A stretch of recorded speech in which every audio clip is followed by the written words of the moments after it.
Right now, News Radio KRLD, it is 70 degrees, and a reminder that daylight saving time begins early this year. That's right. It is this weekend, in fact. Going to set those clocks ahead 1 hour so you get an hour less sleep.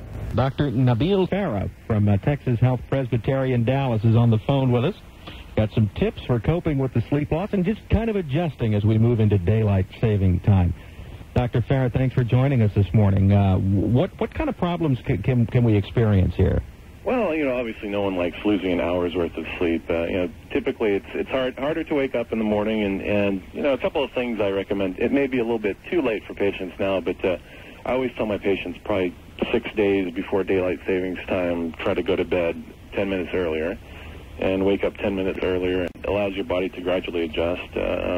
Usually it's not too hard to adjust to an hour's difference, but oftentimes I do tell patients, 10 minutes earlier to bed, 10 minutes, wake up 10 minutes earlier, and certainly it may be too late for people now, and they might try going to bed half an hour early tonight and waking up half an hour earlier tomorrow morning. Now, this sounds like it is so simple and so academic. Why do we need to say anything? But I saw something earlier this week that says there's a whole raft of heart attacks the first 2 or 3 days after we make the time change. So it can be fairly serious.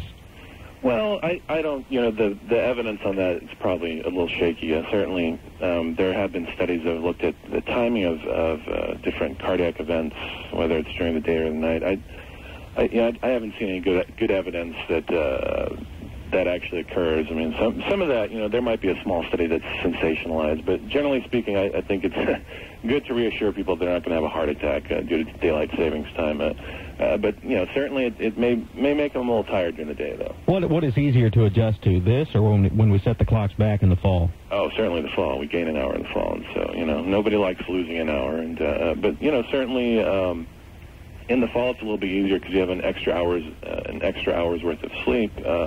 Here, people are tired on Monday, generally speaking. We know all about sleep deprivation here. Listen, we appreciate it. That is Dr. Nabil Farah with Texas Health Presbyterian Dallas. We appreciate the time this morning. KRLD News Time, 9:13. Chris Snyder's got sports coming up next. The Stars, a tough finish to that game out on the West Coast.